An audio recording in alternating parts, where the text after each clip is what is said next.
Hey Kim, hey Liz.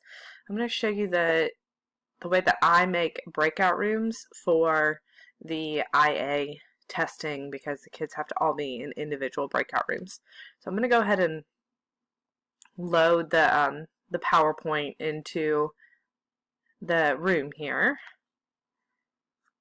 And what I do if I'm sometimes, like especially at the beginning when I was um, practicing in my moderator link room, I would use the participant link and just log in a few times. So you can see down here all these logins, participant, because participant 1 and 2 and 4, I don't know why I skipped 3, but 1, 2, and 4, they're just me signed in there a whole bunch of times.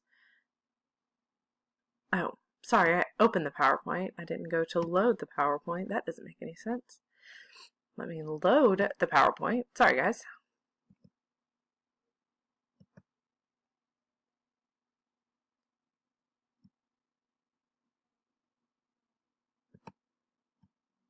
This will work better. But I don't create the breakout rooms until after the students are in the classroom, because I find it easier to quickly move them to breakout rooms if I wait to create them until the students are already in the classroom. All right, so the students are here. If I would go ahead and start the recording, I would talk the kids through this slide here.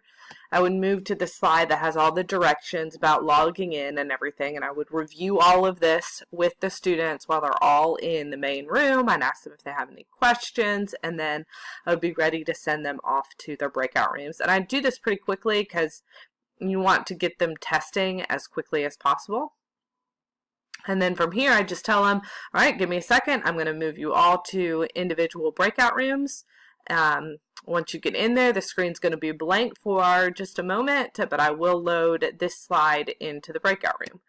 So we come to Tools, we go to Breakout Rooms, Create Breakout Rooms, and I would look at the number of students that I have in the room. It says 4 now, but I would look at the number I have in the room, and I would add a few more because you know you're going to have kids come in late, so you could pick, whatever number, maybe 8 more than 10 more than what you have in the room currently. And it really doesn't matter. The higher you go, the better, because then you won't have to create additional breakout rooms as kids enter late. So you might pick, I just put 23 in there. And then you're going to distribute students evenly. And what it's going to do is it's just going to automatically move one student into each one of the breakout rooms. This one right here, divide into groups of 1. You can do that too, but that's just going to create the exact number of breakout rooms for the kids that you have. Now you can add additional breakout rooms as you were testing, so I can show you that too. But I feel like it's easiest to start this way. You click Create, and then it just moves all of those kids into an individual breakout room, and then it leaves all of the others just empty. And then to load that slide, this slide here that's in the main room, we want to load it to each one of their breakout rooms so they have the directions there if they need them. So we come over here to the menu. We want to show the page explorer. We're on this slide. We just right click on it. We select the page. We copy the page to breakout rooms. They're all selected. We click copy, and now all the kids should be able to see this slide in their breakout rooms. If, say, you create a certain number of breakout rooms and kids are in every breakout room, and then you have another kid enter the class, that's fine. You just go to Tools, Breakout Rooms, Create Breakout Rooms. At this point, you might want to just create like 2 more or something. And you're not going to move the students at this point. You're not going to distribute them. You'll just take a kid from the main room at that point and move them specifically to that breakout room. Because you can see now I created, oh, I didn't do it.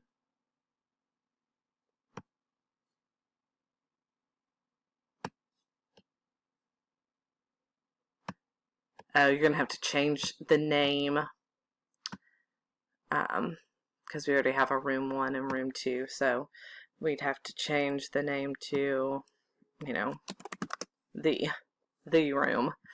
And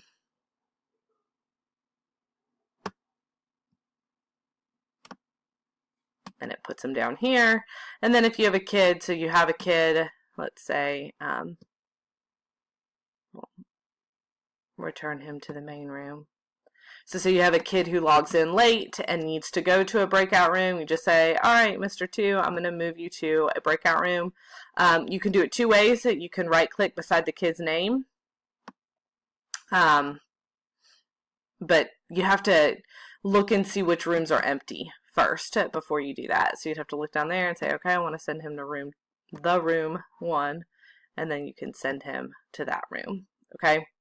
If kids log in or, you know, get kicked out, and if they know exactly which room they're in, you can just ask them when they come into the main room, do you know which room that you were in? If they do, you can move them back to that room, or you can select to allow participants to move themselves. Sometimes that's easier, especially if they are continually getting kicked out and the kid knows what room they're in. And then you would just monitor and make sure the kid doesn't move into a room with another student. Once they get into the breakout rooms, after you move them all to the breakout room, then you'll want to just click up here to turn on the webcam for all of their rooms, so that they can have the option to be able to turn their webcams on. At the very end, when it's time to close out the session, you just turn off the webcams, go to Tools, Breakout Rooms, return everyone to the main room, and then you can dismiss. And that is it.